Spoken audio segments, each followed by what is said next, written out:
Hello, everyone. Good evening.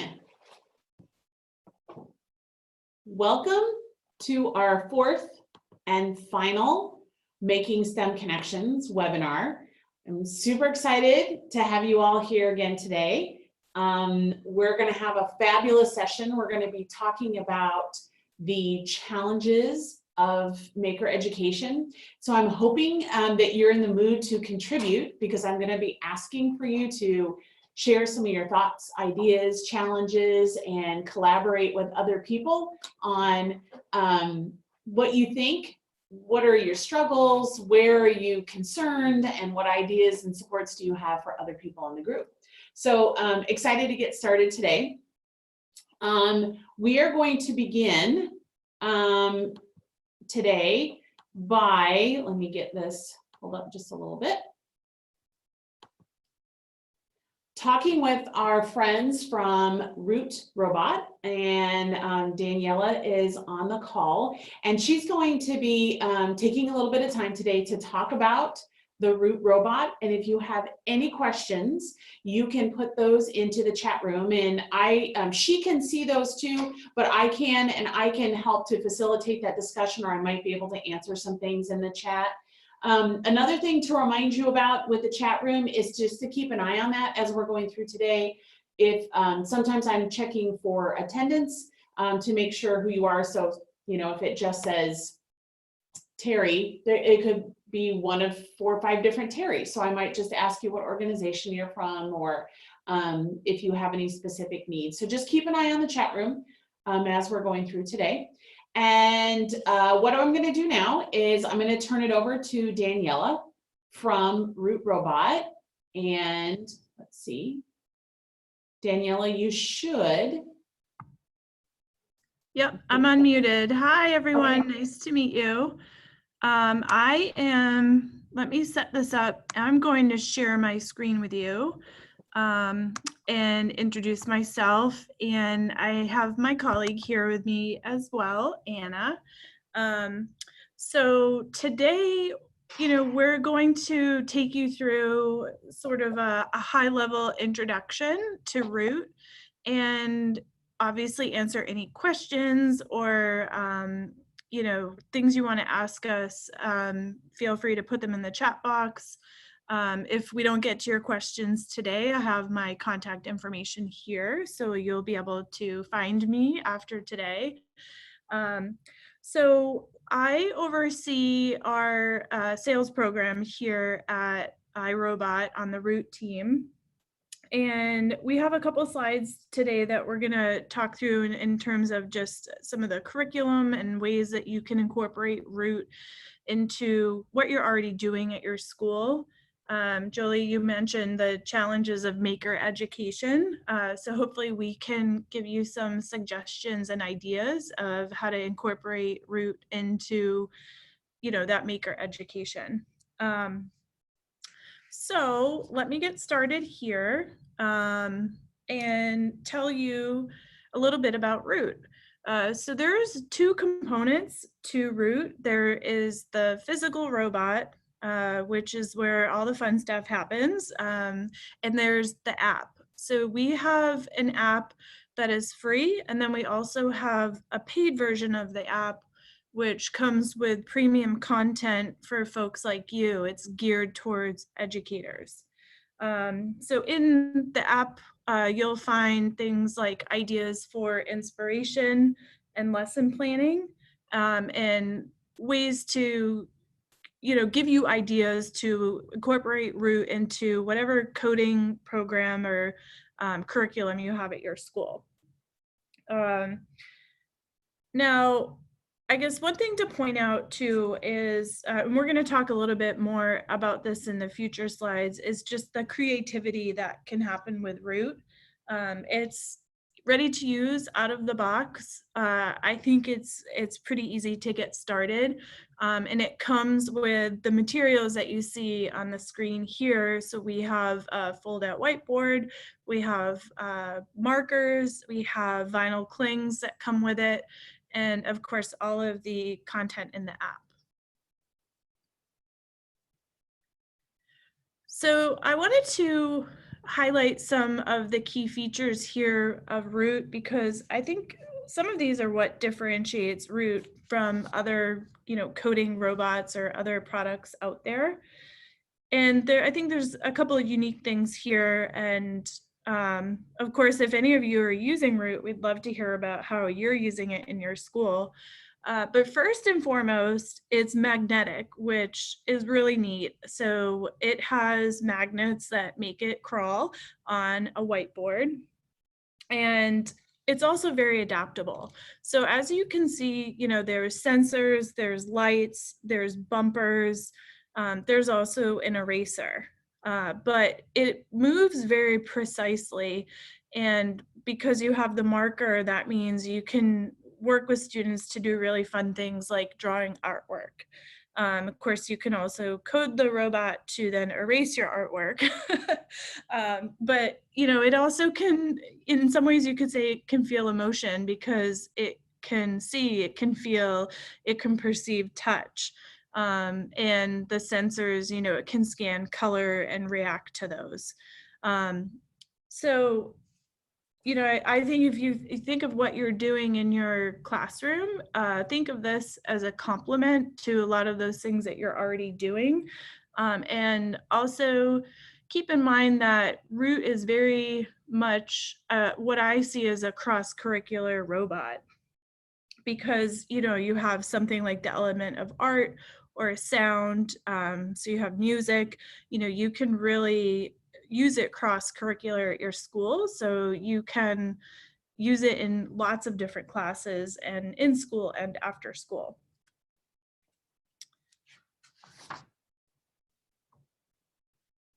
So Root is also built for scaling. We have 3 levels of coding. So if you think of level 1 as sort of beginner, this is great for pre-readers. So any age really can learn to code with Root.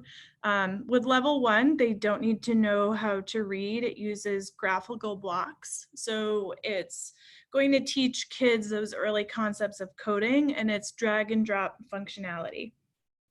So that's great for, probably ages 4 and 5.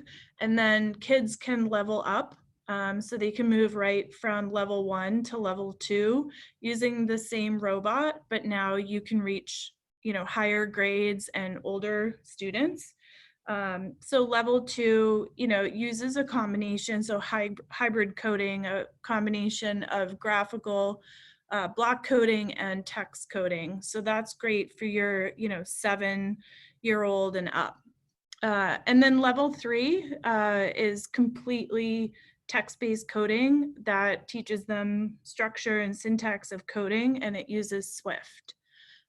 So right now, Root is available on an iPad or on an iPhone. So I use it a lot on my iPhone, but in early 2020, we will also have functionality for Android and Chrome. So we have folks here that are working pretty much full time on that.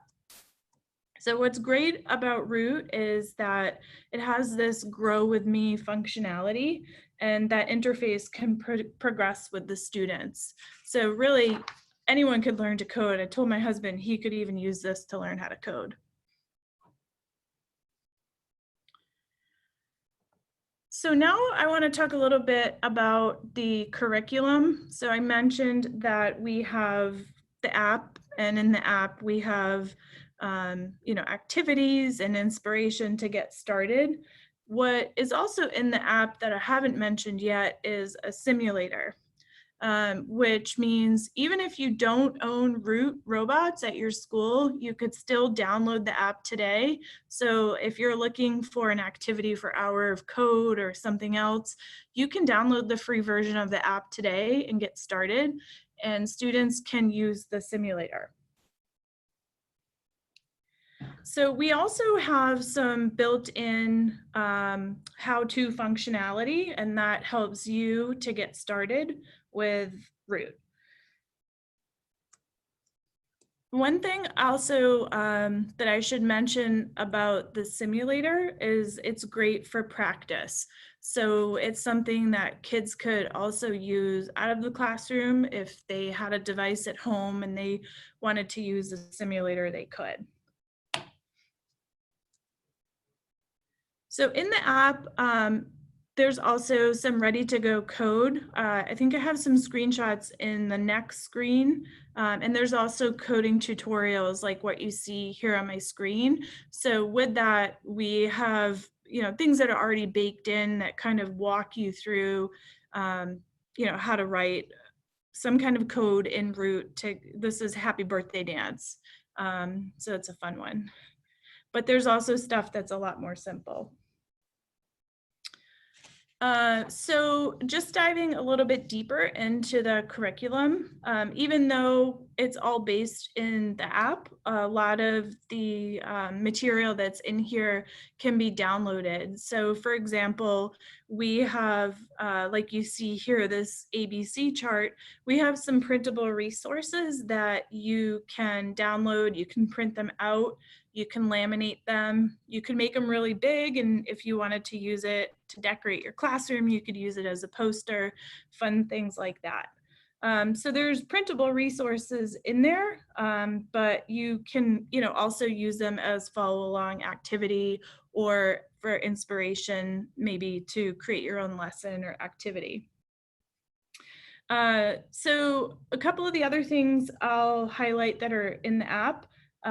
So we also have some printable blocks. So if you're looking for any type of unplugged coding challenge with students, you can use those printable blocks to help them to practice their coding skills. We also have a board game in there, so that can help students to understand things like cause and effect. And we also have some printable badges, and of course you can laminate those or do what you want with them, but they're great for teaching responsibility and encouraging teamwork and communication. So one thing to note also is that the printable activity cards are broken down by units. So we have step-by-step instructions, as you can see from some of the visuals on my screen here. And you could use it not just in the classroom, but if you have any after school programs, if you have any camps or anything like that, you can use it there, and then in a maker space. So, in a library as well. So the materials that we have in the app are aligned to Common Core, to CSTA, and to NGSS. So I have a little video here. I'd love to play it. I don't think this one has sound, but I wanted to give you an idea of what it looks like if someone were to code Root to draw letters. So this video is actually in the app, and just using some coding that you can see there on the iPad, we're coding it to say hello. And that's with the marker that comes with it. But of course, you can add your own vinyl clings, and if you have other dry erase markers, you can certainly use those as well.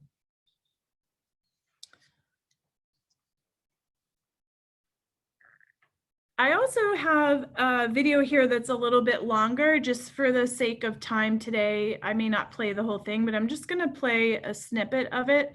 My colleague Anna, who is here with me, actually created this do-it-yourself costume activity. And I think we rolled it out for Halloween. So we're gonna have some other things for, like Thanksgiving and the holiday, but it's a great way to incorporate STEM materials or makerspace materials that you already have. So we have these worksheets in there now. You can download this pirate one, it's available there. We're always adding new content. So this is an example of, you can dress up Root and you can use it cross-curricular. Let's turn Root into a pirate. First, print out the pirate costume template from the Root coding app. Next, decorate Root's costume and hat with any type of material. Here, we used markers and crayons. When your pirate is looking all right, cut along the dotted lines. Make sure to ask an adult for help with scissors. So I won't play the whole video because I know we only have a short amount of time today, but I wanted to show this just to demonstrate to you, ways that you can get creative with Root and incorporate art into maybe a history lesson or, some other initiative that you have at your school.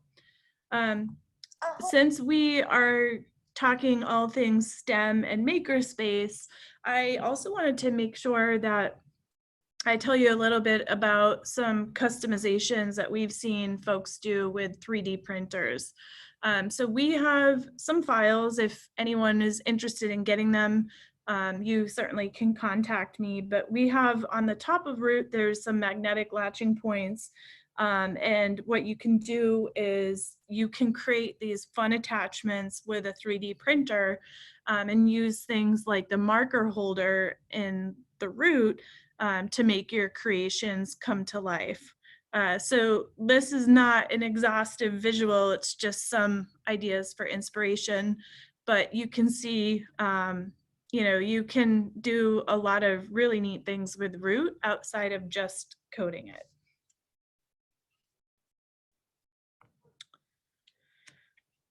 So I'm sure many of you are gearing up for Hour of Code.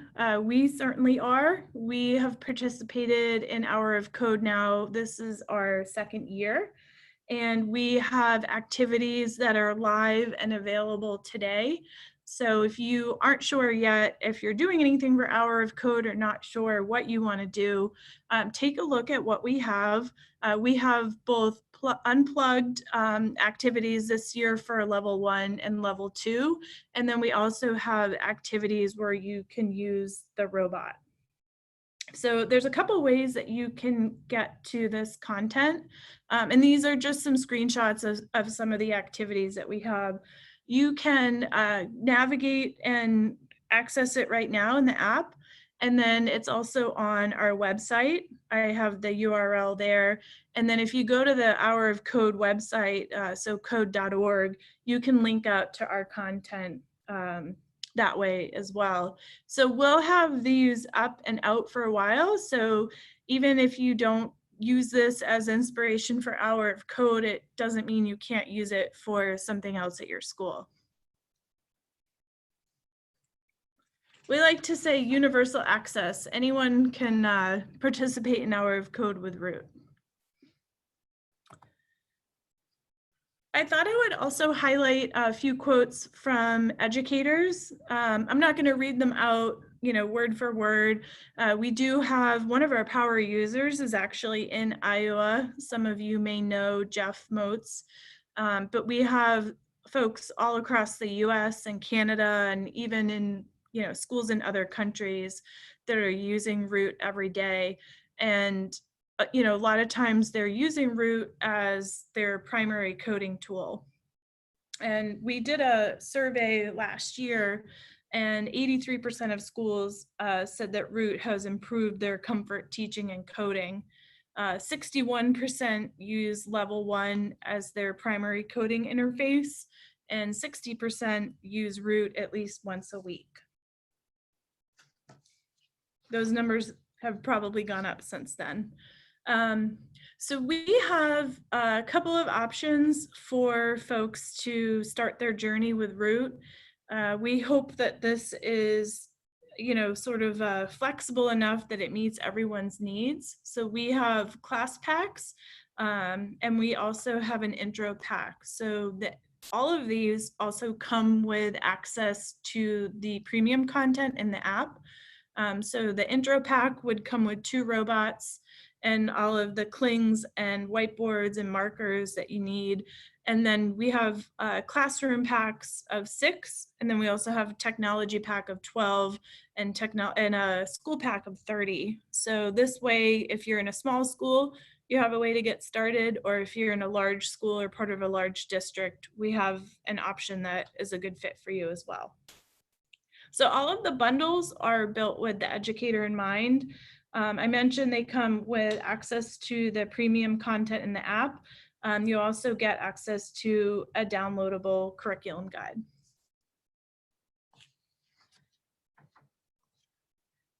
Now, I'm sure a lot of you are on social media. We would love for you to join us on social media on this journey. We have teachers and tech integrators and librarians that are sharing their adventures with Root every day. These are some examples. These are actually examples from social media. So whether you're on Facebook or Instagram or Twitter, you can share what you're doing with Root. And we also have a YouTube channel. And on the YouTube channel, there's some really short and, to the point videos to help you get started. But we'd love to see what you're doing. So if you're at a school and you're using Root, please, tag us with one of these hashtags and we will probably retweet you. I wanted to make sure I think we're right on time. I wanted to make sure we also left a few minutes open for questions. And then also I wanted to pass along my contact information and an offer to any of you. Through the Science Center of Iowa, we've set up a promo code for you. So if you have been trying to get funding or get Root at your school, we're hoping that this promo code could help you. And so we'll have that available to you through the end of December. And of course, we'll follow up and send you this information afterwards. Are there any questions here on the chat? If you have a question, you can either put it in the chat box, or if you want to come off mute and ask a question, we can handle it that way as well.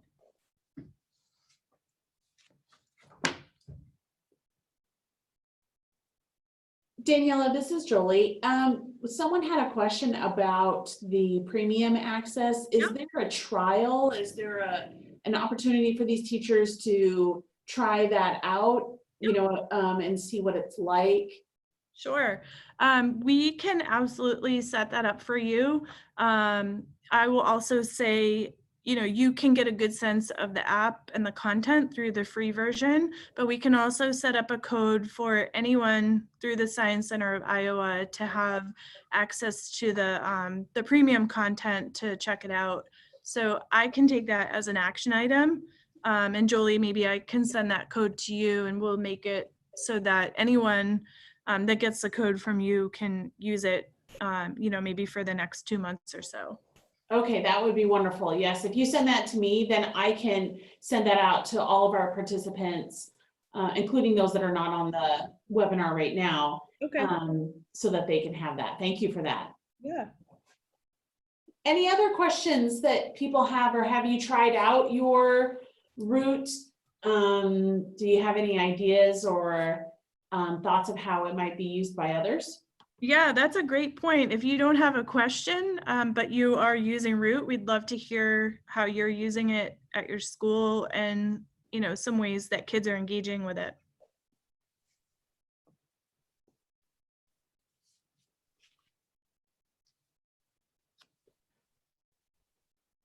It's possible that people are typing right now, Danielle, so I'll just chime in for a little bit and say that as I told all of these teachers when we had our training over the summer, that I am very excited about this product for coding. And I think what's so great is that it spans such a range of ages.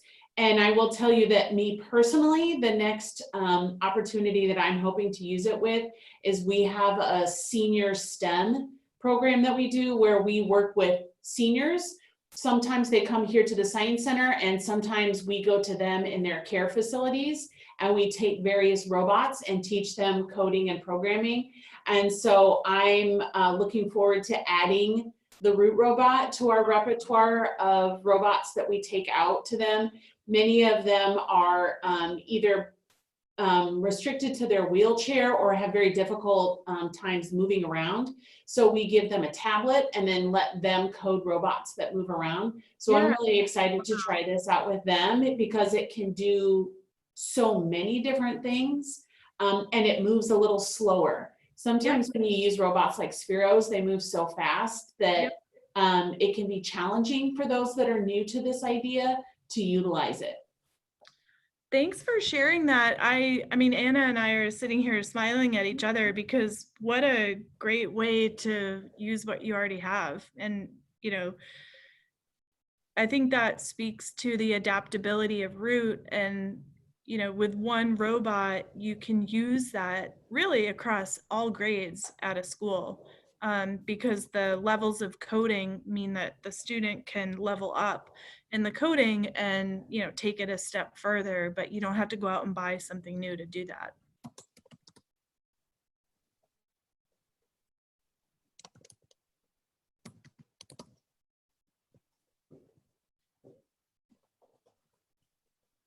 There's a few comments of things that people are talking about, using it to introduce coding to third grade students using block-based programming, which is exciting. And somebody was asking about if you could repeat again what devices that it works with, Daniella. Sure. So right now it works with an iPad or an iPhone. So think of an iDevice. But we have a team that is working here on Android and Chrome functionality. We expect that will be available at the beginning of 2020. So actually very soon.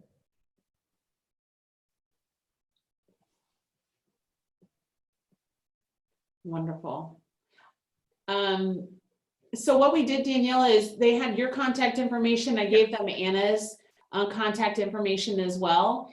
And I will put these on our website that Perfect. These teachers have access to. So if they have any questions, I think what's really exciting is as they begin to, as people in general, just like me, as I begin to use the robot more, I get really excited and find new and different things to use. And I will say that my next exciting thing is to think about the concept of implements. And I'm inspired by that as I drive across the state of Iowa right now. You see lots of farmers that are bringing in their crops, and you see combines and different vehicles that have implements on them. So different attachments. So whether they're bringing in beans or their corn, then they attach something different to their combine or to their truck. So I'm thinking that wouldn't it be really exciting to take Root and think about how we could put implements on Root to do different things. And certainly can use the magnets that are on the top. So if you build anything or create anything, it can magnetically attach. Do you have any other suggestions of ways to attach things to the bot itself? So without magnets, so I mean, you can use other materials like removable tape.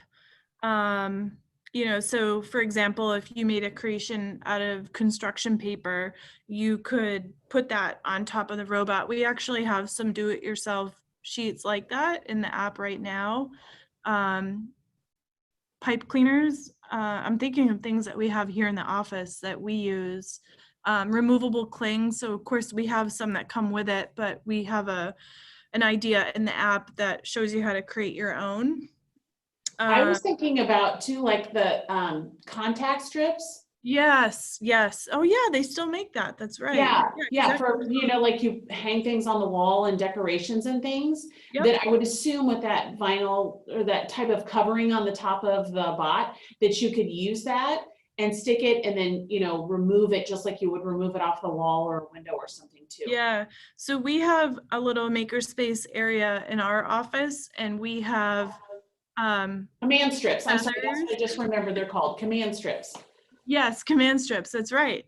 We should get some of those, actually. You just gave us an idea, because we have things like pom-poms and googly eyes and feathers and pipe cleaners, but we certainly need some contact strips.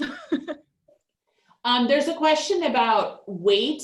Do you have any thoughts or suggestions on how much weight the bot can hold?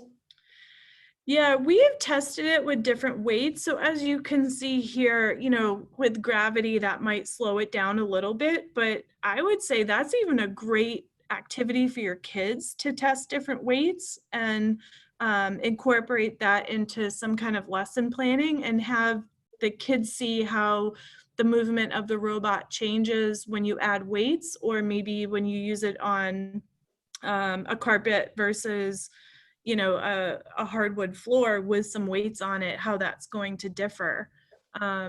So we don't have I don't think we have an exact number. I can ask the product team what weights they've checked before, but it certainly can hold the weights that you see here, like Lego bricks and some of these 3D creations. Wonderful. Okay.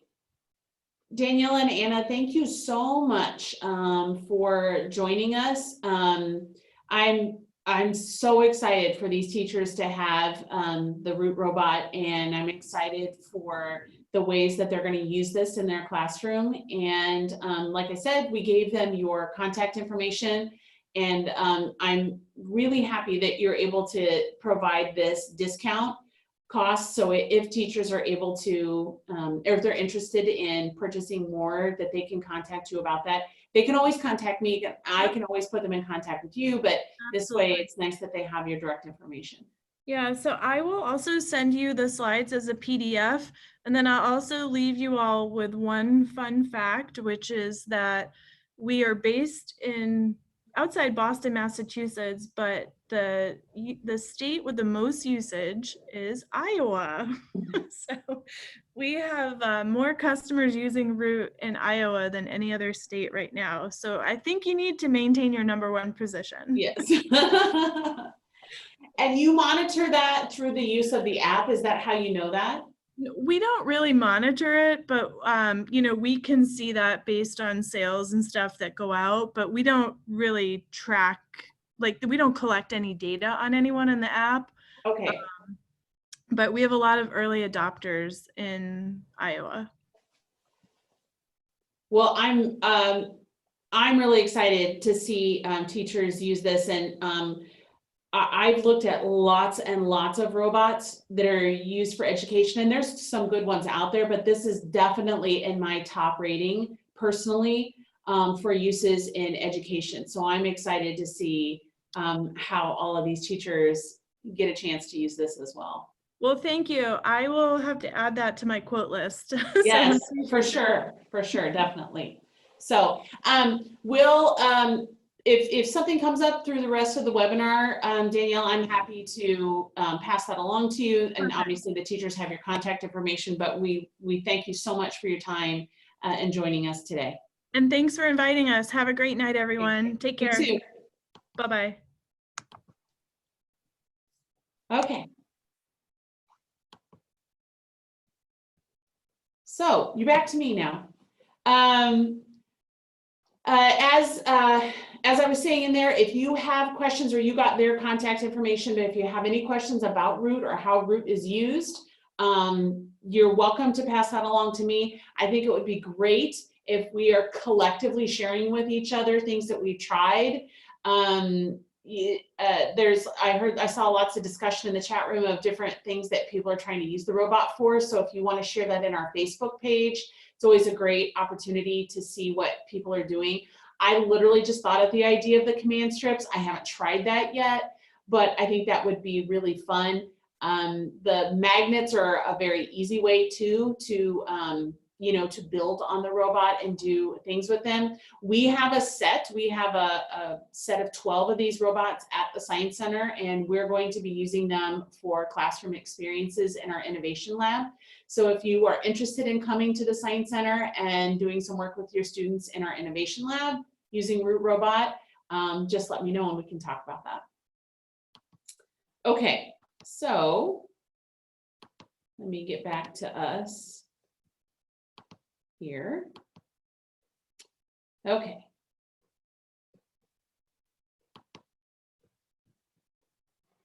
So again, today we're going to be talking about, let's go. Maybe, here we go. Challenges of maker education. So as I said before, be thinking about that, ideas that you have. We're going to do a little group sharing in the chat room, but I always like to bring a couple of ideas of things that you might use from the kit. So here on the left is an example of an art bot. And what you see here is a DC motor. So you received 30 of these DC motors. And then it's got a battery pack here, which you also received some of those. And the DC motor and the battery pack have leads to them, red and black leads. You also received rechargeable batteries. And so those batteries, those AA batteries can fit into that battery pack, and then you can connect it to the motor. And then here's where the magic happens. The DC motor will spin, and you can put different components and pieces onto the motor, which will create an imbalance on the robot and will cause it to move as the motor spins. And in this case, they connected markers to this robot. So what happens is, as you turn on the motor, that the motor, the top part where the cork is, will spin, causing a vibration and a movement of this art bot. I have seen bots like this made from coffee cans, from Pringles cans.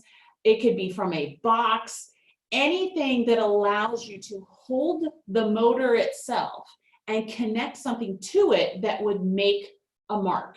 It could be a paintbrush, it could be water, you know, it could be a lots of different things. But imagine how your students could experiment by altering this robot and the way that they build it, starting with the same basic components, but then changing it to do lots of different things. So just wanted to share that idea. There's actually a description of doing something like this in the framework. So you can look at that, and I'm happy to share more examples of how you do it. I just want to remind you that it is intentional that we do not give in our framework a step-by-step set of directions, because the whole point of this type of work is for students to be creative and to problem solve and to be innovative. So Jennifer asked in the chat room, is there an on-off switch? In this robot, there is not, but you received materials in the box that came from Janeco. That was the small cardboard box that was in the big box, and it had in it your LED lights. It had different components to it, different electronic components. There were some wire strippers in there. There's buzzers in there. There is a switch in there. So you could create your own on and off switch. So maybe you challenge students to create an art bot, and you give them one as an example, and they use that as a model. But then they might say, but how do I control it? So you could challenge them to create an on-off switch, or a way to potentially control the art bot. Is there something that you could do for that? And that's where the innovation comes in. So then they think about, how do I do it? And the great part is, you don't have to have that answer. That's the whole point. It's them problem solving, them being creative, and you facilitating the process. You standing back and being amazed by the things that they're able to come up with, and them working together as a team to solve various problems. So I think it's a really great, it's a very simple bot to create, and can be done in lots of different ways. You can provide lots of different materials, and then add a layer 2 to the challenge. And you might say, yeah, like an on-off switch, or add a different medium for them to work with besides markers, you know, a different way to make a mark. It could be a shadow bot. So maybe the robot moves under light and creates different kinds of shadows. I mean, there's just so many different ways that you could do that. And since we're kind of on this art theme, I wanted to show you over here on the right an example of how you can paint using the Makey Makey. So all of you, each kit, you receive 6 of the Makey Makeys. So you see it right here on the board. And what they did here, these are resident makers that work at the Science Center over the summer, and they came up with this idea that they use watercolor paper and then this paintbrush, and the paintbrush has aluminum foil, which you also got in the kit, and the alligator clip. So there's an alligator clip hooked to the aluminum foil, and then each corner of the paper, the watercolor paper, has one of the alligator clips that's hooked to the Makey. The Makey then is hooked up to the computer and has a code. Remember how we did the piano, like the banana piano at the training? They set it up so instead of piano chords, it was various sounds. So they were actually kind of obnoxious sounds that they had set up. And here's what they did. They painted with water and watercolor. And what happened is when this brush and water touched, and the water travels through the paper and touches this clip, it makes that sound that the computer was hooked up to. So you're literally painting with sound. And then if you pick up the brush and you come over here to this corner and the water travels through the paper and the electrical current travels through the water. So you might get a different sound as you're painting over here. And then you might even have layered sounds if you connect through paint and water, this corner to this corner. And so you can literally be creating visual art by painting, but also auditory art and the sound that goes with it. So very simple to do. You could show students how to set this up using the Makey, the corners, the paper. The reason watercolor paper works so well is because it allows the water to travel through it, but the paper still stays intact. It has a little bit more fiber to it. And then the paintbrush, but they could come up with the code or the sounds that they're going to make using, the Makey, on their own. And you could use Scratch or you could use anything. Remember, the Makey doesn't require any special program. It just bypasses the keys on the keyboard. So anything you have set up on the keyboard that would be related to sound can be used with the Makey. So I just want to show you, like I said, a couple of examples of activities that you could use with the materials that you have. So I asked you earlier to be thinking about what are some of the challenges that you face in maker education? And this is what we're going to look at throughout the rest of our time together today, is the realities of this. So you've received this amazing kit with all of these things, with all of these pieces, and you received training when you, over the summer, and you've been participating in these webinars, and you have all this stuff. But now what? Or what are those things that are challenging to you as you look at maker education and utilizing this to support student learning, whether you're doing that in a classroom or you're doing it after school, or you're doing it in some type of traveling experience where you're going into a classroom, maybe you only work with the students for 30 minutes. What are some of those challenges? And I want you to think about that. And if you can, if you feel comfortable with it, listing at least one of those in the chat box. And what I'm hoping that we might do as we go through today is that we might support each other and thinking of ideas, possible ways to address that, suggestions of how we could improve that situation or eliminate that if it's a problem or a situation. So as we're going through today, I just want you to think about that, and we'll just keep it going through the chat room, and we can go through with each other and think about it. But I'm going to show you some of the things that I think might be some of those challenges and how we work around that. Okay, so sometimes what I hear from people, hold on just a second, is, well, I just don't even know where to begin. I just don't even know where to start. I don't even know what are those first things to bring out. And oftentimes that can be a limiting factor to even taking that first step, is the scariness of the first step.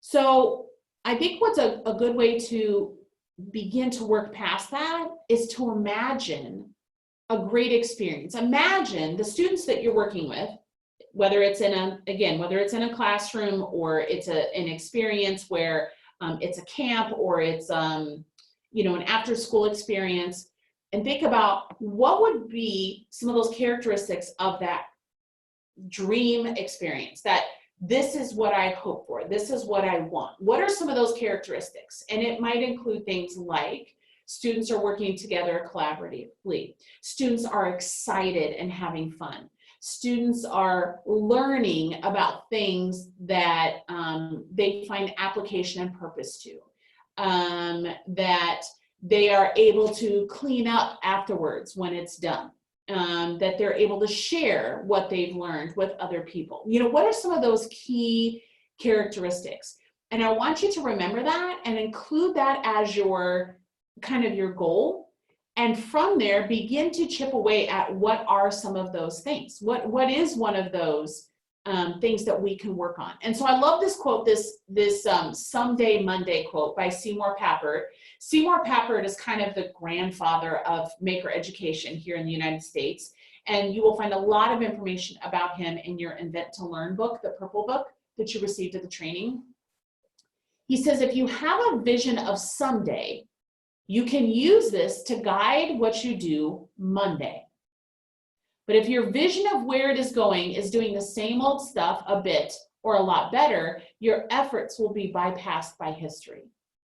So if you're willing to try, if you're thinking about, if you're excited to do it very different, take those first steps, nibble off a small piece, start with something small, and from there, keep working towards your someday. What is that someday? Someday, I hope that we're able to do this, students have this. And it could be based on equipment.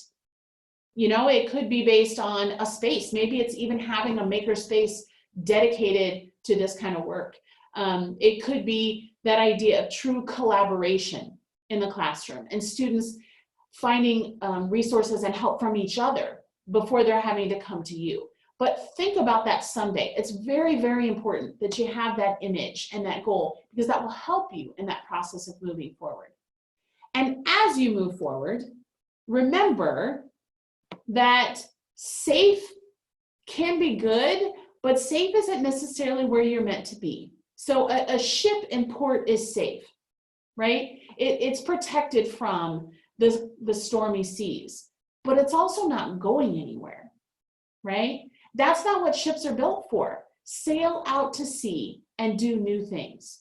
And this is a quote from our friend Grace Hopper. If you received the K3 version of the kit, you got her book about Grace Hopper.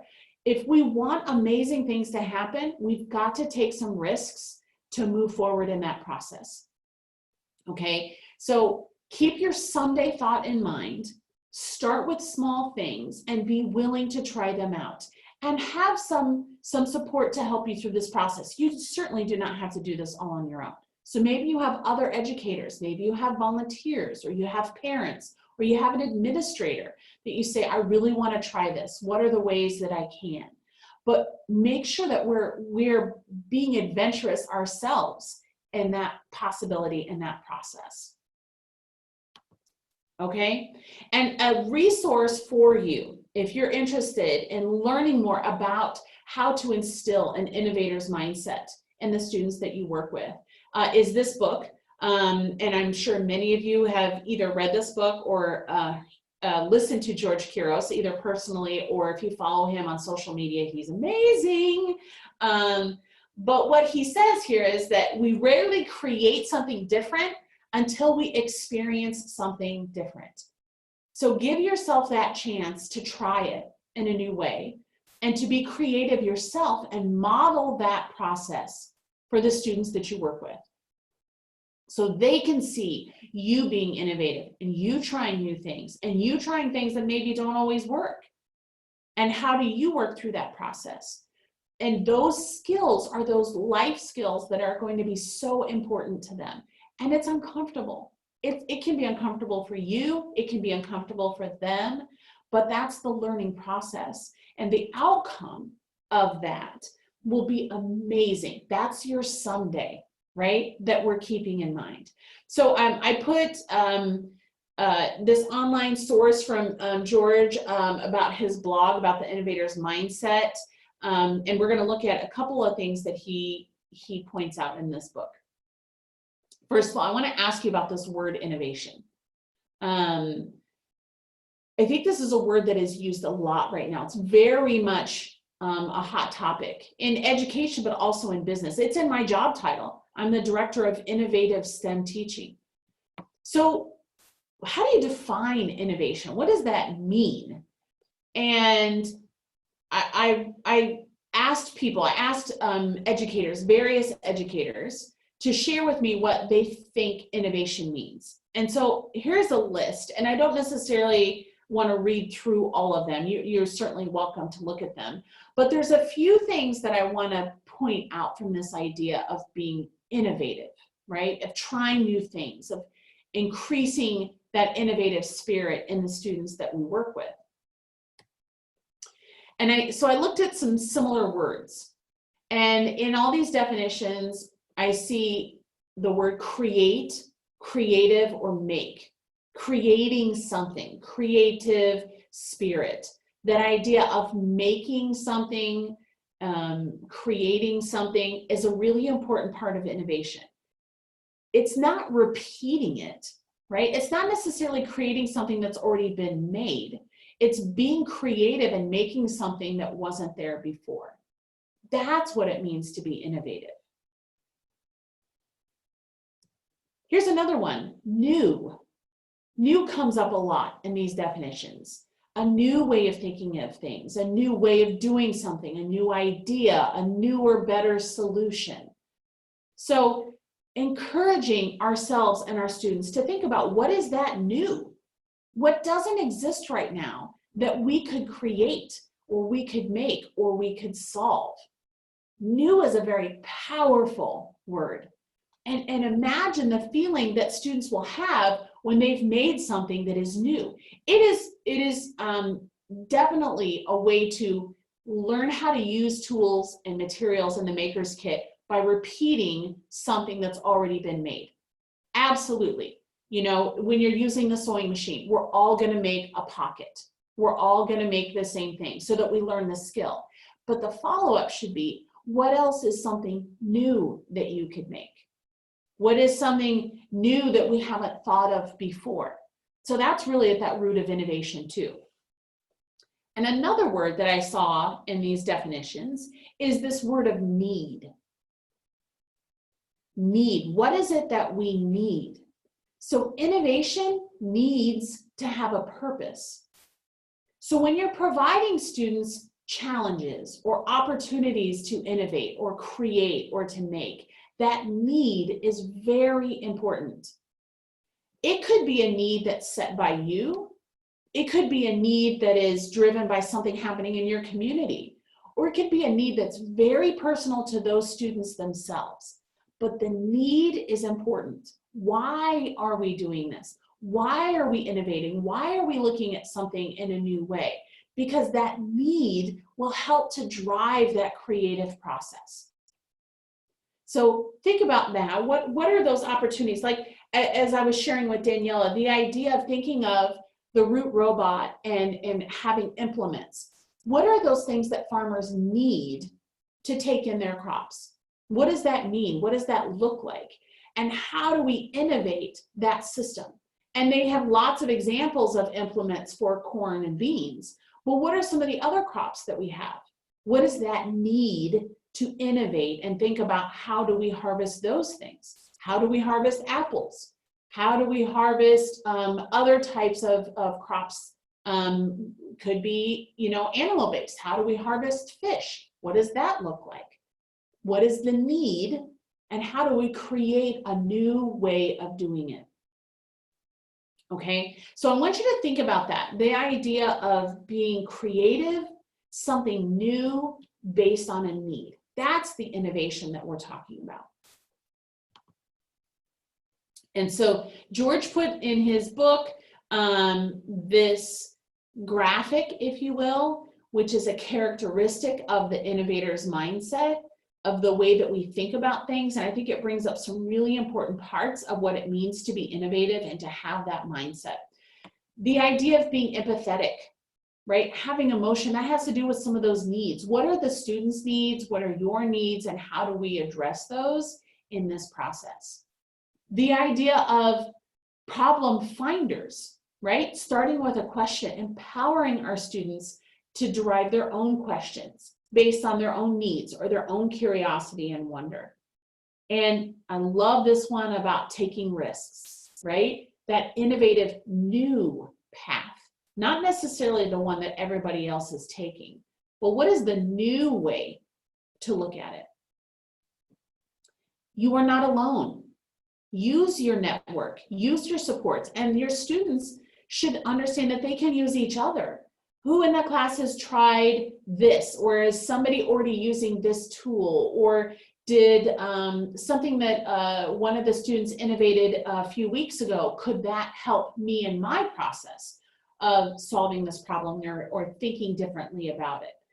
We as educators need to think about our network, right? And I'm looking at some of the things that people are putting here in the chat, and things like finding the time, finding the materials, finding different ways that people are using it. That's what the whole point of a network is for. So how do we use the resources of the people that we have in connection with the work that we're doing? And they may be physically in your building or in your organization, or they may not. But use that network to help you to find those new solutions to those problems. Being observant, what is happening in the world, and how do we model that or utilize that type of innovation in the work that you do? And I like this idea of adding idea to action leads to fruition with hard work. So it's exciting to come up with new ideas, but what is that process that we use to bring that to fruition, to actually make it come about? What are those steps? And that's where our persistence comes in, our resilience. Probably, I've seen research done that says the #1 indicator of student success in life is their grit, their ability to be resilient and persistent. It is not socioeconomic background. It is not IQ. It is their willingness to keep working towards something. So the more we can develop that and provide those opportunities, the more they're going to grow that skill in real life. So if you're building an art robot with the motor and you give them some very basic directions and they come to you and say, it's not working, how do you handle that? Do you step in and answer the question and say, well, did you hook up, did you hook the battery, the red part to the red part and the black part to the black part? Well, you just provided potentially the answer, instead of following up with, well, what have you tried? What do you know so far? Have you asked any of your classmates? Have you looked at anybody else's to see what they have done? How do we help them to be persistent instead of just coming to us always for the answer? And being reflective on the process. This is where the power really comes in, because we need to give our brain the time to process what we've done, what we've learned, what new questions we have, and where those next directions are where we're going to go. One of the first lessons that's in your framework is about creating a journal, a maker's journal. And it's a powerful thing for your students to take time in a journal to reflect. What did I find out? What did I learn? What do I still need to learn? What would be useful to me? How can I connect with somebody on my next step? All of those kind of things are wonderful opportunities. So these are those characteristics of the innovator's mindset. And they're listed here from the book. It's the same graphic that we just saw, but I just wanted to show you all of these things we were just talking about too. That are very characteristic, and how do we set the stage for these opportunities in a learning experience? And I can tell you that it quite possibly looks different than what maybe you experienced in the past as a student in a situation, when you went to camp or when you were in 3rd grade. This might look very different, but as we're going to see in a little bit, it's imperative that we provide students with these types of skills to be innovative, to solve those problems that are coming fast and furious. And how are we going to be able to adapt to those? So how do we create an environment that fosters a culture of innovation? How do we set that up? Here are some suggestions of ways that you can create this culture of innovation. Focus on strength-based leadership. So what are you already good at? If you are not super comfortable with the sewing machine and you don't have a lot of experience sewing, don't start there. Start with something that you feel more comfortable with or where your strengths are, and build from there. Don't feel like you have to take on all of these skills at one time. Start where you're already strong and lead your students from there. Allow the learner's needs to drive our decisions. What is it that they're interested in? What is something that's personable to their life? What are their needs? And that need, remember, that's a key part of innovation. That need will help to drive them in that process of innovation. Narrowing our focus and engaging in deep learning. And I know this is a challenge when you look at standards and all of the topics, that the content that we are asked to cover in the amount of time that we have with the students. Again, whether it's a half hour that they come to the library that day, or it's in that quarter that we're, the 30-day special that we have, we only have them for this many days and then they move on to a different topic. Whatever that is, we oftentimes have so many challenges of the things we need to learn. But understand the importance of focus. If we focus on certain topics and we engage in deep learning, that's when the brain is going to open up and be receptive to that addition of new knowledge. So find ways that you can provide those opportunities for deep learning. And then we see here this idea of embracing an open culture of students sharing and helping, and it looking very different than it has before. And as an administrator, it's very important that we provide these same learning opportunities for our educators. So teachers, give yourself a chance to be creative and to be innovative. And that might be in simply how you're using the materials from the Making STEM Connection Kit, or maybe something related to a hobby that you have, or something else that's happening in your learning environment. But go through that process yourself so that you can, connect to those emotions and those feelings and reflect on that process as well. So here's an example. I want to give you an example of an activity that you might be able to do. I did this with a group of teachers, the teachers that you see here. These are librarians from Johnston Elementary Schools, Johnston, Iowa. And what I did is I came in and I gave them what I called the Pom-Pom Launcher Challenge. And each group got a paper bag, and you see listed there the contents of the paper bag. So they received all of those, and then I told them that their goal was to launch the pom-pom the furthest distance. And I believe there was 3 or 4 teams in this activity.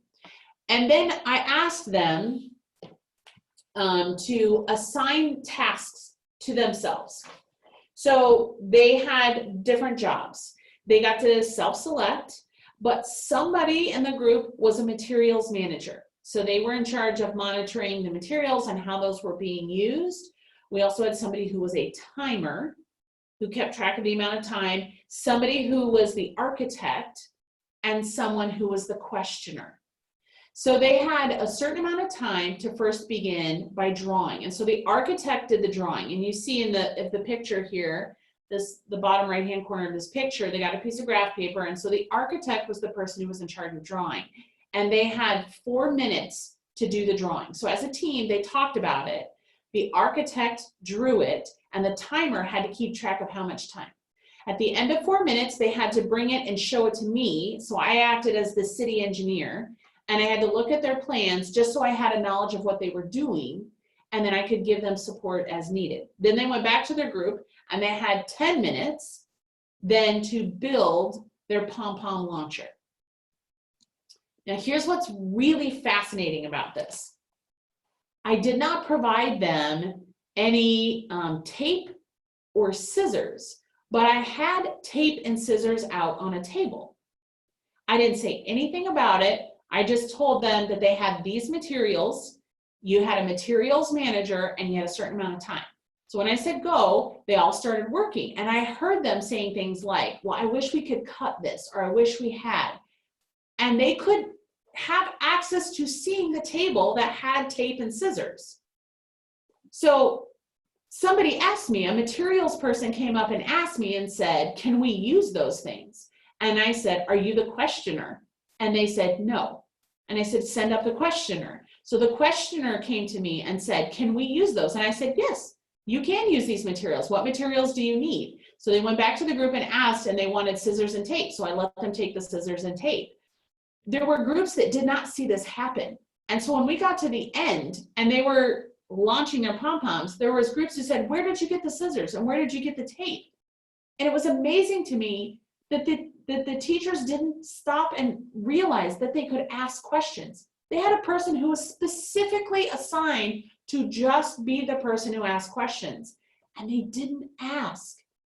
How often do we get into that position where we're just in go time? This is what I'm supposed to do. Okay, I'm going to do it. And we don't stop and pause and think about the questions. What can I know? What do I need to know more of? What are my opportunities? What else could I? And it was amazing that the power of that thought process, as I shared that with them, that it didn't even occur to them to ask if they could use scissors. So the other thing they didn't ask is how we were going to measure the furthest distance. So there were some who said, or once we started launching, they're like, well, is it how far it goes or how far it rolls? And I said, wow, wouldn't that have been great to know before we got started? And they realized, again, they didn't ask enough questions. And it was quite powerful in this experience for them to realize the power of questioning, the power of that curiosity and how they could gather more information.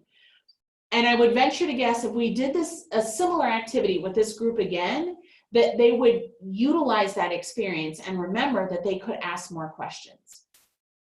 Okay, that's that creative mindset that we want to instill in our students. And how often are we not asking the questions to find out more information and think about how we could do things in a different way? That's what we want our students to do, right, in that process. And how might the results of our challenge be different if they're asking those good questions and if they're being inquisitive and curious and you know, working together collaboratively in that process. So I'm happy to, if you would like more details on the Pom-Pom Launcher Challenge, I'm happy to share that with you. It was quite fascinating to provide this to teachers, but I think you could absolutely do something similar to this with students. It could be a great team building activity, and you can set your own parameters of how you're going to measure it and how you're going to look at it.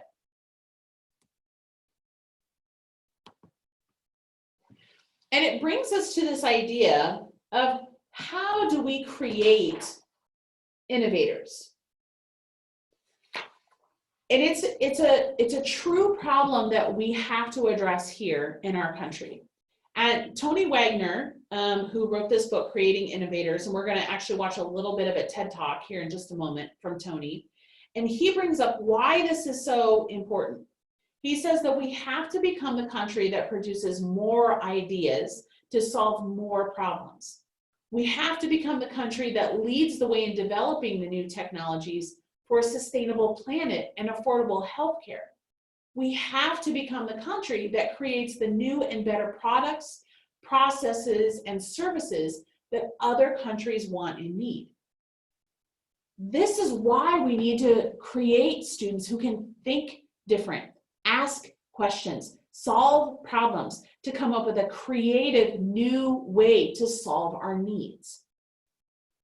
In 2009, so 10 years ago, 51% of US patents were awarded to non-US companies.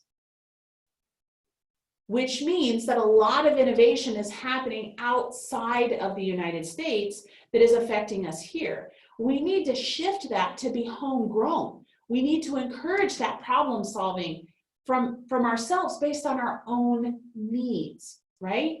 Those things that we need and those problems that we need to solve. And being innovative in that process, thinking differently, asking the questions that we need to have answers to so that we can solve that problem. So we're going to watch a little bit of Tony's TED Talk. There's a much longer one if you would like to look it up. But he's going to talk to us about this idea of play, passion, and purpose.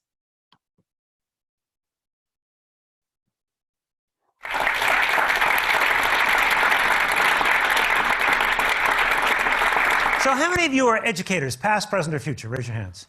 Good grief. I'm in the right place. I'm a recovering high school English teacher. True story. How many of you mentor young kids? Raise your hands. I'm definitely in the right place. For 25 years, we've heard about failing schools and the need to reform our schools. Anybody want to go reform school? Raise your hands. Einstein once said, the formulation of the problem is often more important than the solution. I would like to respectfully suggest that our schools are not failing. They certainly don't need reforming. The system is obsolete and needs reinventing, not reforming. What's changed? It's simply this. Knowledge today is a commodity. It's free. It's like air. It's like water. How many of you have been on the Khan Academy website? Raise your hands. Yeah, most of you. Right. You know the quality of the education people can receive on that if they're willing to take the initiative. How many of you had to memorize the periodic table in high school? Raise your hands. Ah, everybody. Good. So how many were there again? No, wait, I'm sorry, I didn't hear that. Whatever number you came up with is wrong because 2 more were added last week. And planets, are we up 1 or down 1? I don't know, I haven't checked my news feed today. And let's see, let's have a contest. Why don't you recite the 50 state capitals from memory while I Google them? Let's see who's quicker. Knowledge is a commodity. The world no longer cares whether or not you're smarter than a 5th grader or how well you do at Trivial Pursuit. What the world cares about is not what you know, but what you can do with what you know. And that is a completely different education problem. Then the question becomes, do you have the skill and do you have the will to use the knowledge you have acquired? Okay, so I got to tell you kind of an intellectual journey I've been on. 2005, I read The World is Flat by Friedman. How many have read that book? Scared the heck out of me because, as you know, he describes a world where increasingly any job that can be routine is rapidly being offshored or automated. White collar, blue collar, doesn't matter. Talked to him recently, interviewed him for the new book. He said, I got one thing wrong in that book. I said, what was that? He said, the pace of change. It's happening so much faster. So I worried about what kinds of skills will our young people need to get and keep a good job in this new global knowledge economy. And in fact, are they the same skills they'll need for citizenship and for continuous learning? Started interviewing a wide range of innovators, literally from Apple to Unilever, executives, US Army, community leaders, college teachers, asking all of them, what are the skills that matter most today? What's important? Came to understand there's a set of core competencies every young person must be well on the way to mastering before he or she finishes high school. Not just to get a good job, but to be a continuous learner and an active and informed citizen in the 21st century. Very briefly, they are, number 1, critical thinking and problem solving. What do they mean by critical thinking? The ability to ask the right questions, ask really good questions. Number 2, collaboration across networks and leading by influence. Number 3, agility and adaptability. Number 4, initiative and entrepreneurialism. Number 5, effective oral and written communication. Number 6, accessing and analyzing information. And lastly, number 7, curiosity and imagination. So a couple things happened when that book came out 3.5 years ago. This is the Global Achievement Gap that Homa just referred to. First of all, I got a kind of affirmation from literally around the world that simply stunned me. Taiwan to Singapore to Helsinki to Madrid and kind of all places in between. Thailand, Bahrain, Birmingham, England. From Wall Street to West Point, people said to me, yep, these are exactly the right skills. I felt pretty good. So Tony is talking about, I listed them here for you, these 7 core competencies. What are these things that students need to know? And he shared with you all of the research that he's done and the companies and the businesses he's talked to on what are they asking for. And these are the things that they are asking for. These are the skills. And the point he was trying to make is it's not so much now about content knowledge, because you can look up content knowledge on your phone just as fast as trying to remember it yourself. It's not about how much you know, it's about what can you do with what you know.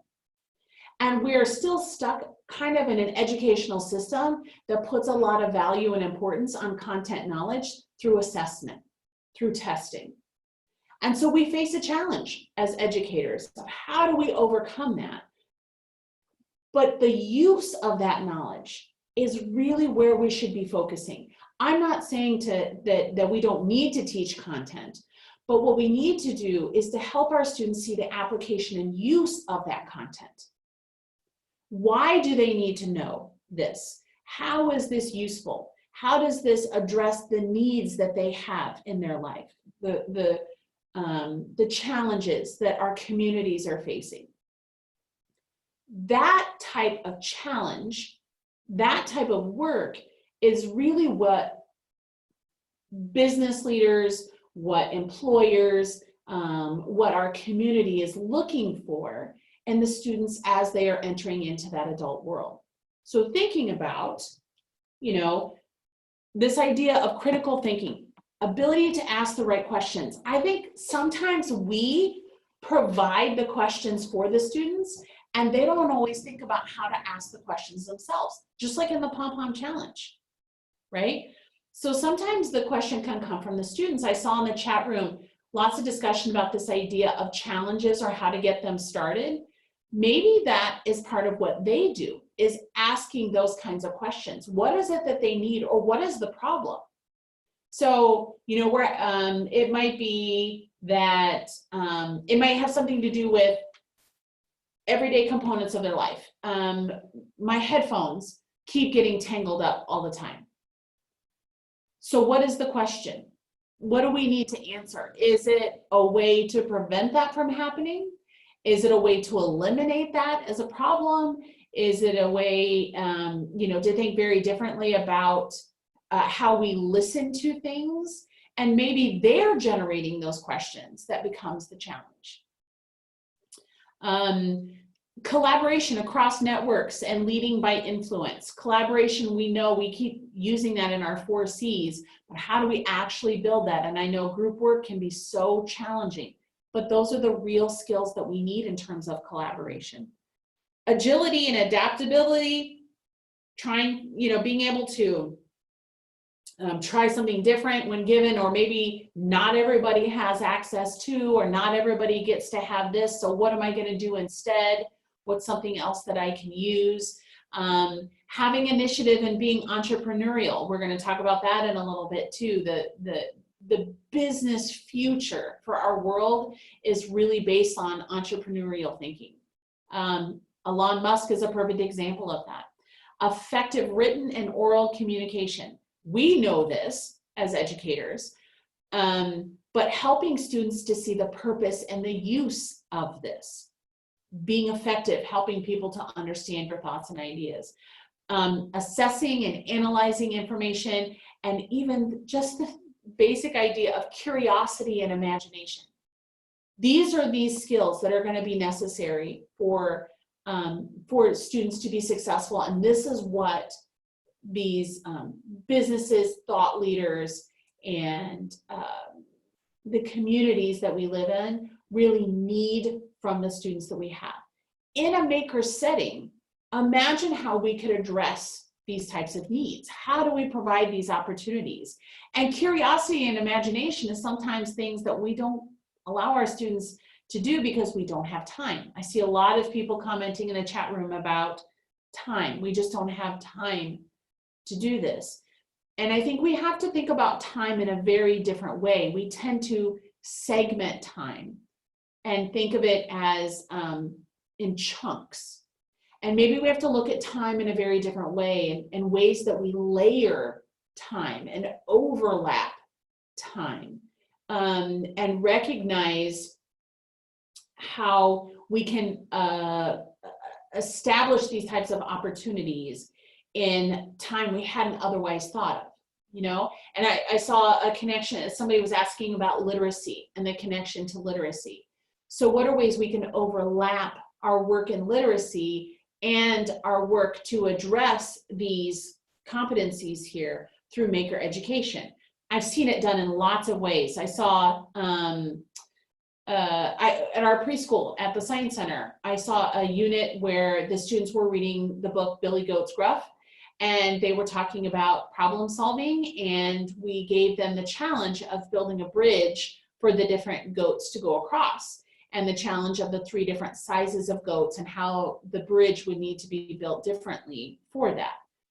So their connection to the story was on a very different level, because we were asking them to solve the similar problems that the goats were having to address, you know, of finding a different way so that the troll didn't get to them, right? So layering those types of experiences.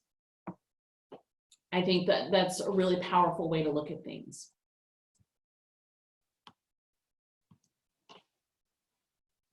I saw some comments about having teacher playgrounds and playtime. I think that is an amazing idea. The opportunity for you to be creative and be a learner, I think, is really, really important. We're working on that with our staff too at the Science Center, in using our innovation lab for free play and having those kinds of experiences that are transformative for ourselves, so that we can help to translate that to our students as well.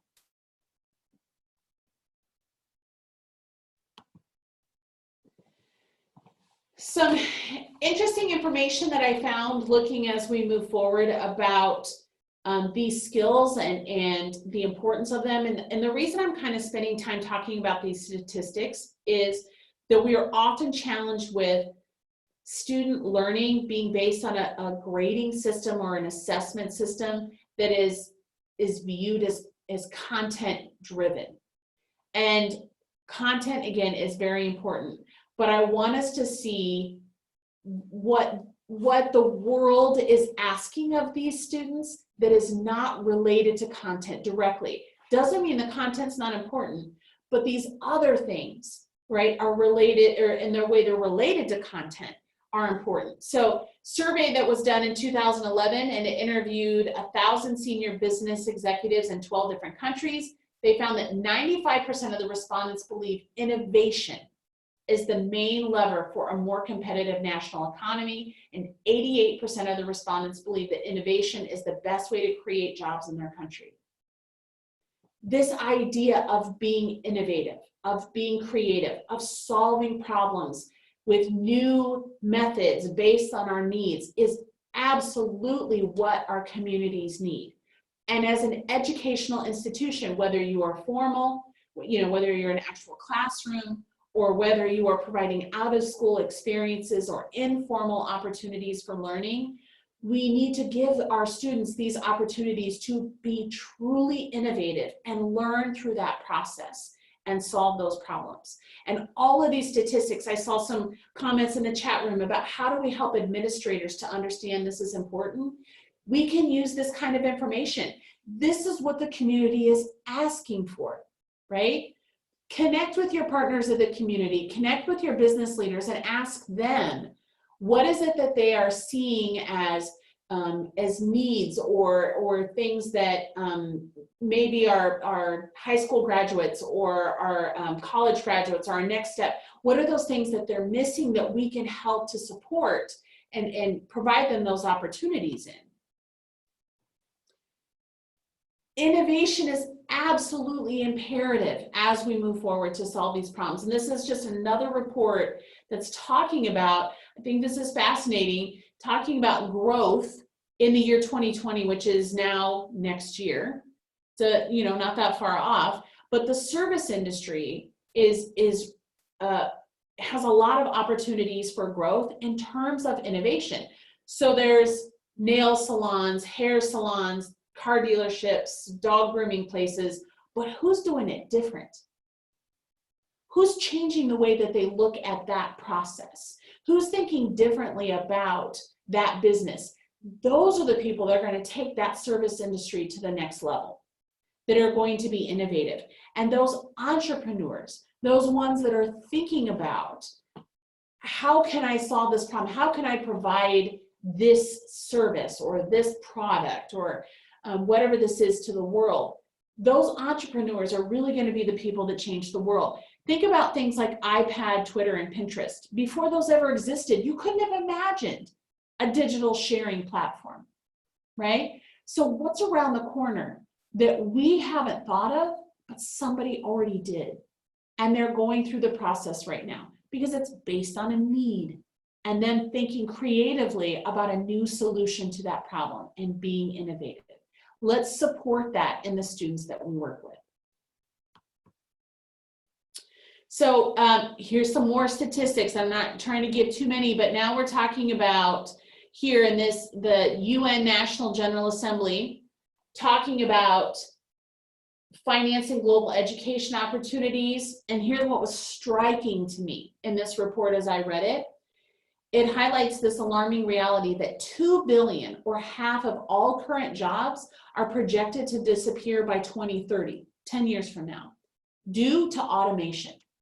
We've done such a great job of innovating. We've innovated out some of the job opportunities that are out there, okay? Even more worrisome is the prediction that if we continue to progress at our current pace by 2030, half of all the youth, over 800 million young people, will not have basic secondary education level skills needed to keep up in this new economy. So the problem is we've created these new things that provide automation, but educating people about innovation is lagging. We're behind in helping them to think different. We're behind in providing them the skills that they're going to be able to use in this new economy. And things are changing at a much faster rate than they ever have. So we have to, it is an imperative that we give students this opportunity to be innovative, to think differently, to solve problems, and to be creative. It is imperative that we provide them these opportunities as we move forward. And from that same report, there was 5 takeaways, and I don't want to spend too much time talking about all of them, but I just want to show you these 5 takeaways. Skills needs are changing. Number 1 takeaway, it's not the same skills that we've been teaching students in the past, right? They need to have lots of different skills, and those skills could be just in thinking processes. It could be manual skills, using tools, and I guarantee you things like coding and programming are in there. They have to know how to do these new and upcoming things. It is imperative that we're teaching them these skills and preparing them for the future. Here's the statistics as it stands today. Some 40% of employers find it difficult to recruit employees with the skills like critical thinking and communication. So we just talked about how imperative it is, and businesses are telling us they're not able to find enough people with those skills. So how do we, as the educators in our community, how do we provide students with those skills and those opportunities? What does that look like? Our education system must expand and strengthen the education workforce. You need more support, and what does that look like? So we need to help support each other. What are those new and upcoming things? How do we use things like the Root Robot to teach math? How do we use it to teach social studies, right? We need to increase our skills. And as we expand that, then we can provide those opportunities for our students. The application of technology to learning offers huge opportunities. So how do we think about the different ways that we can teach using technology? And I think it's wonderful that so many school districts are going to a one-to-one, you know, students are having a device or having access to a device on a one-to-one situation, whether that is a Chromebook or an iPad or some other type of piece of technology. But I think it is so important for us as educators to use that not only as a platform for tracking learning, you know, things like online worksheets or watching videos, but how are they creating with that device? How are they innovating with that device? How are they interacting with that device to make something, to solve a problem in a new way based on a need? How are we challenging them to do that? You know, that Chromebook can do way more than just use a portal system. So how are we allowing our students to do that? Partnering with people, right, to improve our educational capacity. We don't have to solve this by ourselves. So when you are a formal education teacher and you're a classroom teacher, how are you connecting with your extension office? How are you connecting with your AEA? How are you connecting with your STEM hub? How are you connecting with your local businesses? How are you connecting with other educators to support ourselves? Remember the network that we were talking about? So build that network to help you. We don't have to do this alone. We don't have to close the door to our classroom and solve all the problems by ourselves. So, you know, really build this team effort of how do we do that? How do we provide those opportunities? And I think this one's really fascinating too, flexible accreditation systems. So how do we look at the outcome of our education in a very different way? There isn't just one way to say that a student has met this requirement. What are the alternative versions of that? And how do we help industry and businesses to look at that in a very different ways in terms of things like skills verification? So these are just some takeaways on how do we foster innovation in an educational setting. So I have a little experiment for you here. So I want to do something so you're not just listening to me, which I know is really hard to do on a webinar, but I want you to just look at this picture for a minute. And just to yourself, think about, what do you see? This is just for yourself. What do you see in this picture?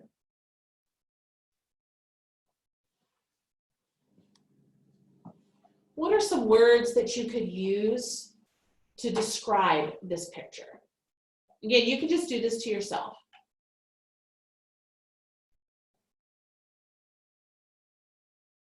So what are some words that you might use? What is some vocabulary that you might use to describe what you see?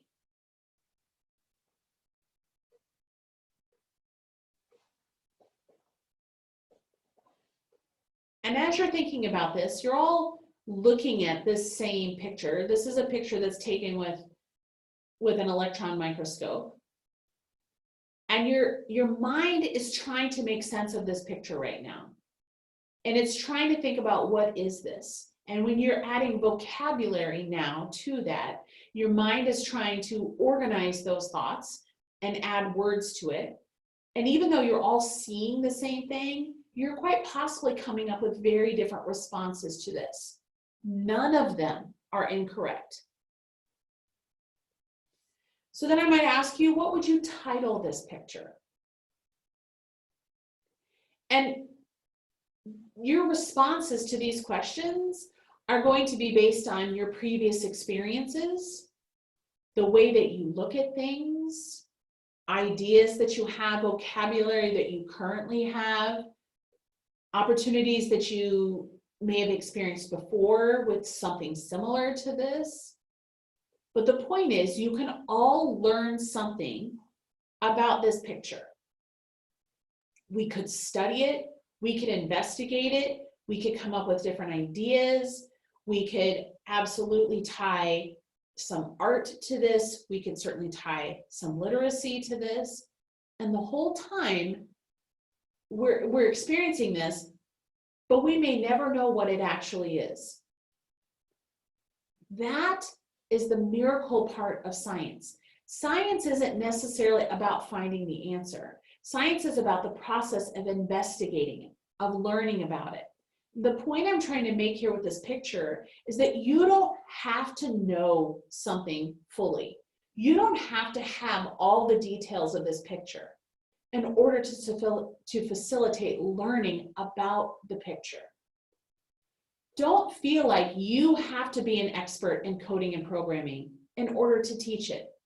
Don't feel like you have to know all the answers of circuitry to allow your students to experiment with building circuits. Don't feel like you have to be able to use all the woodworking tools, to build some elaborate structure before you allow your students to use a miter box and a handsaw. You don't have to have all of that in order to teach something related to it. What we can do is inspire students to think, to be creative, to collaborate, to work together, to learn more about it.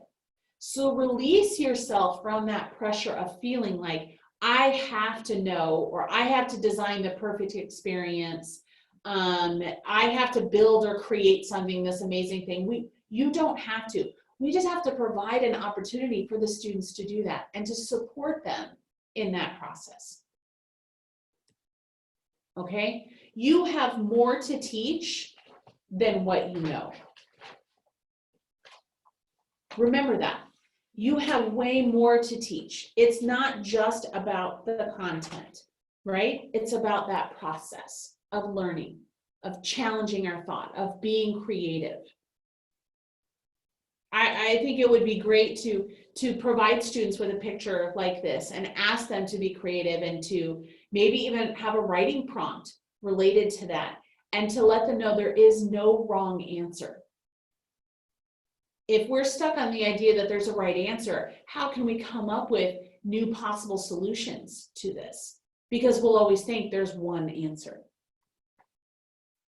So we want to transform from the mindset of I have the answer as an educator to how can I help you find the answer? That process of finding, of investigating will lead to innovation and creative thinking because they're learning through natural experiences. And then they'll think about how can I solve this? How can I apply this? How can I use this? Because it's personal to them. And let me show you an example. You know what this is? Have you seen this before?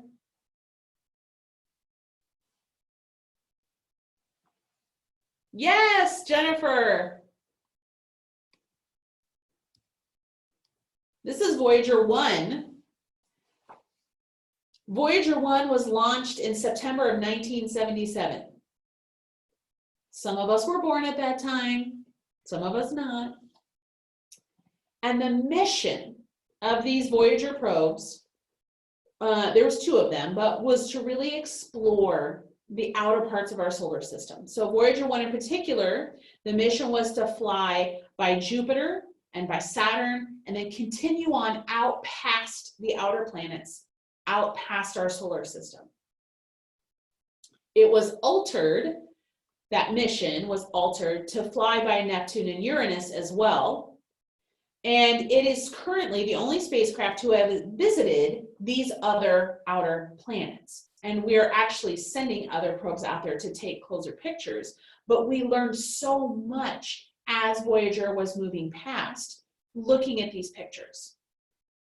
Sending back pictures of things we didn't know and things we didn't understand, but we could study and we could investigate without ever actually going to that planet, right? Just like the picture we were looking at. So how do we learn from that? And here's what's really, really beautiful. It was even able to study the Kuiper Belt, which it was the first object that was able to go out and do that. And it sends back these pictures. And we can study these pictures and to begin to understand it. And it's sending back new information every day. This was built in the 1960s. And it is still sending information back to Earth, okay?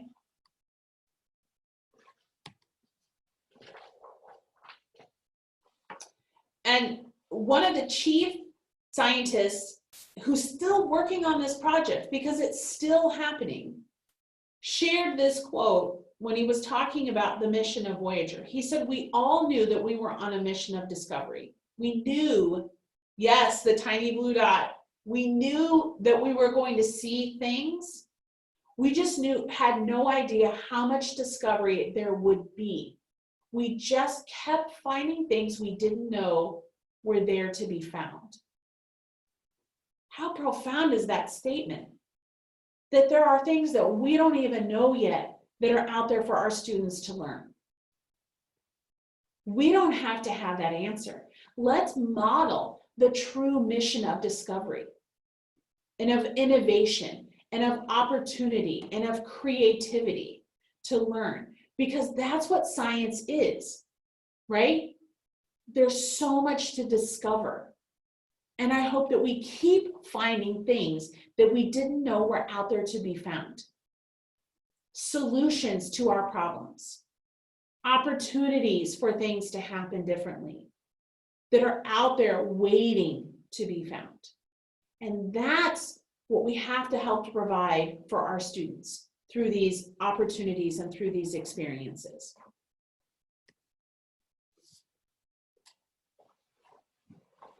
And I want to, provide you with as many resources to help you in this process. There was some questions in the chat about sustainability. How do we maintain this? How do we talk to administrators? How do we help more teachers to get on board? So I wanted to provide you some resources. The Youth Makerspace Playbook, I reference this every time that we do this webinar. It's through Maker Ed. It's a PDF. You can download it for free. You can just have the digital copy or you can print it out. But on here, you can find on these pages 41 through 51 the idea of approaches and practices involved in maker education, and how do we inspire people to support that. And that could be administrator, it could be parents, it could be even the students in your classroom. How do we help people to see the mission? And then on pages past that, pages 52 to 64, there's some talk about the idea of sustainability. And there's a really great quote in here. It says, to further break down the walls that often separate school from the world, this school in San Francisco, Brightworks, they invite artists, engineers, makers, writers, and craftspeople from all over the Bay Area to come into the school and use it like their own studio for a week. Remember, we talked about that network. You don't necessarily have to find all of these answers. Let's connect with the community and find out how can they come in and help students to understand and to think differently about what they're learning and the application of it. And connection to your community is definitely going to be important for your students to see the need for this type of learning, as well as the other people that you're working with, your colleagues. In your Invent to Learn book, chapter 15, Make the Case, will give you some support in how do you communicate this to others? How do you help others to understand the mission and the vision? And I think there's another really great statement in here too that says you should not make the case for making tinkering and engineering based on achievement or higher test scores. You may be tempted, since some people equate learning with standardized tests. Seeing engaged and excited students using nearly magical tools and technology will ultimately be the convincing factor for many people, right? So seeing our students use those 21st century skills authentically and with purpose will be something that will really help others to understand the mission that we are working towards. The Art of Tinkering book that you have, pages 14 and 15, have some really great information about the idea of being comfortable not knowing, being comfortable introducing opportunities for learning with your students when you yourself are not an expert in that. Seeking real world examples everywhere, finding those links to how is this important, why do I need to know this, and how can I use that? And revisit and iterate on your ideas. How do we come back to that and see purpose to something that we did before, or layer that experience so we're using it again.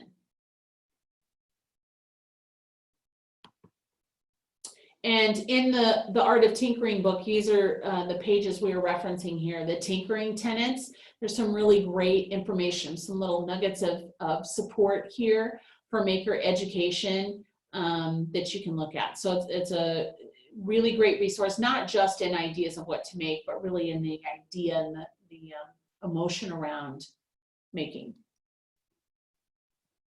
And I think that as we move forward, because we have to move forward, we're being, the way that technology and human drive is moving forward, we have to move along with it.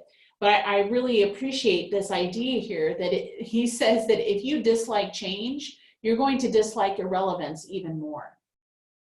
We have to change the way that we are educating our students because the world is demanding it.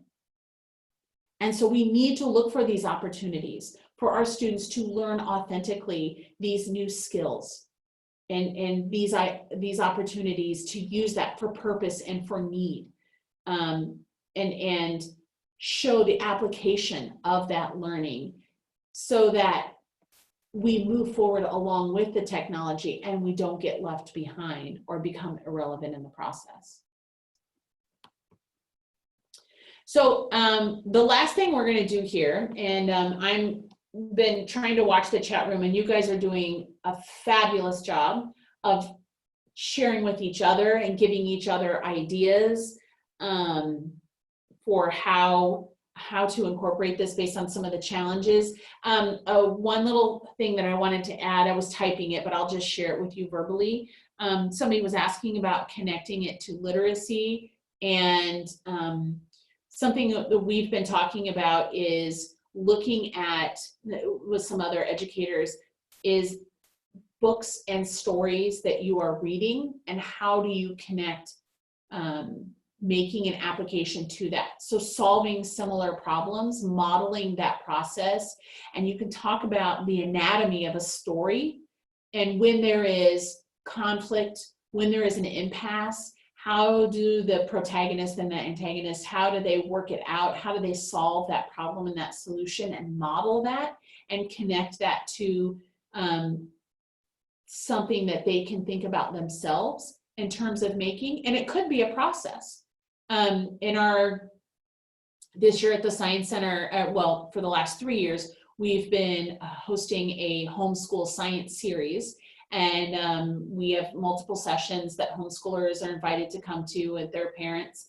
And we have a theme. And this year, we have a fall session and a spring session. Both of those sessions are focused on innovation and highlighting people that have been innovative and have had, positive change on the world. And we're looking at the ways to incorporate literacy and storytelling with making, and how do we model that idea of innovation through work that we do in telling the story. And an example that we're going to be doing, we're going to talk about Indira Gandhi, which many people wouldn't think about in terms of the Science Center and innovators. But what she was amazing at doing was creating a different type of political system for her government. And she changed the way that India looked at the system of governing their people. And it came at a cost. And you can certainly look her up and learn some more history. But being creative in the systems of how we do things, I think, is important too. And what we're going to have students do for that, to model that type of innovation, is we're going to look at space stations out in space, or colonies on other planets like the moon or Mars. How do we set up a government system there? What does that look like? If it's countries coming together, how do we facilitate a government that is based on multiple governments? And we're going to challenge the students to devise a governmental system for a space station. That's a form of making. So now we're incorporating social studies in that process. And think about their learning of government setup and practices and purposes when they think about it in a way of how they're going to design it. I don't know if you're familiar with Andy Weir, but he wrote The Martian, and he also wrote a book called Artemis, and it's about a colony on the moon. It is not a book for children, but as an adult reading it, it was fascinating to think about what the government of the moon would look like. And what would be that system of money.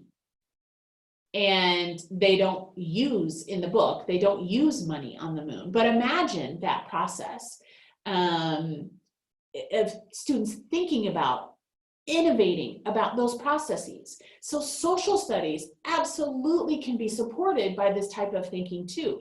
And if you wanted to make it tactile, maybe they build something, maybe they design a charter, you know, or a constitution, or maybe they make a flag that represents this new government, and they outline the articles of incorporation and, you know, follow history. Those are making opportunities as well. Excuse me. And so in our last few minutes, I want to show you this video, and it's quite possible you've seen this video before, but I really like it. That as educators, and I want you to know that I work through these challenges as well in the work that I do, is how do I think differently about the needs of educators? How do I think differently about maker education? So there's no end point to this, but we constantly have to think about how do we take action? How do we make it happen? And these things are imperative and they are important. So how do we solve the problem? And if we say time is an issue, how do we solve that problem? How do we think differently? If money is an issue, how do we solve it? How do we connect with people to support us financially? If space is an issue, how do we think differently about the space that we are allocated? Or how do we use spaces in a very different way? And so as we're watching this video, I want you to think about that. Is how do we think differently about the way that we solve our problems?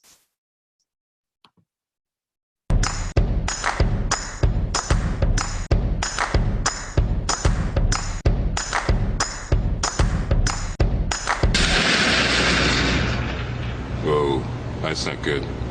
Oh, I don't need this. I'm already late. Somebody will come. Anybody out there?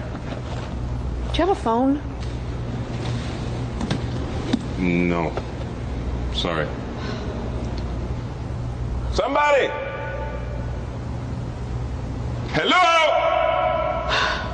There are two people stuck on an escalator and we need help. Now, would somebody please do something? Help! I don't believe this. You gotta be kidding me. I'm gonna cry. Well, there's not enough left to do, is it?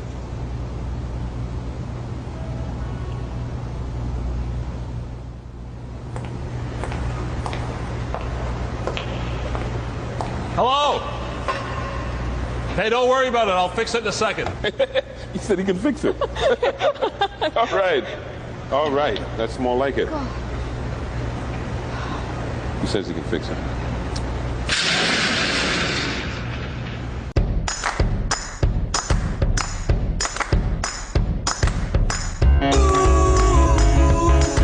Walking down the sidewalk, kicking my feet as I'm moving to the music. Step to the beat. I woke up today, canceled all my plans, and I stepped right outside with my guitar in my hands, and the notes became alive as the sound caressed the air, and I kicked it up a notch as I strolled without a care, 'cause I'm going down the road to a brand new place, and I'll get there with a smile.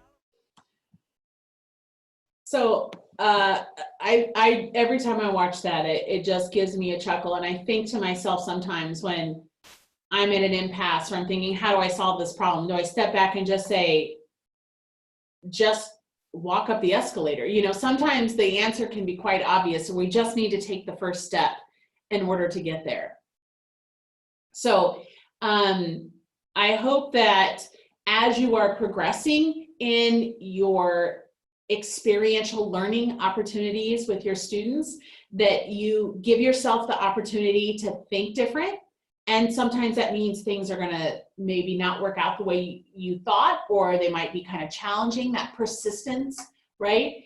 But let's model for our students what that looks like and celebrate those moments when things don't work out the way that we thought, and show that as a step in the learning process. And how do we continue to make, to create new things to solve the needs that we have and the problems that we have. And we're not going to get it the first time, and we may not get it the second, third, fourth, or fifth time, but we keep working through it in order to solve the problem, and know that those are the skills that are going to help our students to be successful in life. So thank you for your participation. I want to tell you about one more thing. I sent out in the email yesterday that I was reminding you about is I have been working with people from Bird Brain Technology that make the Hummingbird set, and we are going to do a joint webinar just on the Hummingbird and the Hummingbird bit. That is going to be on December 3rd, and it's going to be from 4:30 to 5:30, just 1 hour, and it's kind of in the same time frame. It will be recorded, so if you're not able to see it live, you can watch it again. But on the 3rd, we're going to jointly facilitate this webinar there in Pittsburgh, and talk about how to use it with your Making STEM Connection kit. On December 10th, we're going to do another one that is with the Hummingbird Duo, which is the older version of it. If you've received it in years past, or if you know people in your building that have received it in years past, it was in the orange case that kept falling apart all the time. That one is going to be on December 10th. I don't have the links for them yet, but when I do, I will send them out to you. But I just want you to, pencil that in for that timing. And then I will, again, we'll record it, and then we'll send it out to everybody so that you can look at that. Okay, so that'll be specifically just for the Hummingbird set. All right. So thank you so much for your time. I know 2 hours is a very long time to sit and absorb lots of information. And today was kind of heavy, lots of thought processing. But please know that if you ever have questions or challenges, let me know. And we are a team in this process. So if I don't have the answer, I can certainly send it out to the group. And I hope you're creating your network and your connections of people that are doing similar work so that you can support each other in this process. All right. So thank you. I'm going to stay on the chat room for a little bit if you have any final questions. Otherwise, thank you for today. And I'll talk to you later.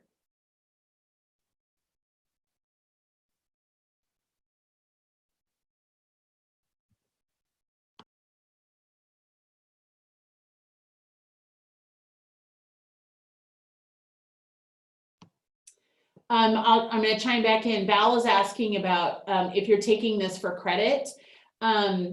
If you have signed up to take this for credit, I have been keeping track of your participation in the webinars. So that's your attendance. You don't have to do anything else for the webinars. If you are watching this right now as a recorded version, then what you can do is write a short reflection and tell me about 3 important, interesting points that you learned from that webinar and send that to me. You only have to do that if you're watching this as a recorded version. So those of you who are on here right now live, I've written down your name and that will count for your attendance.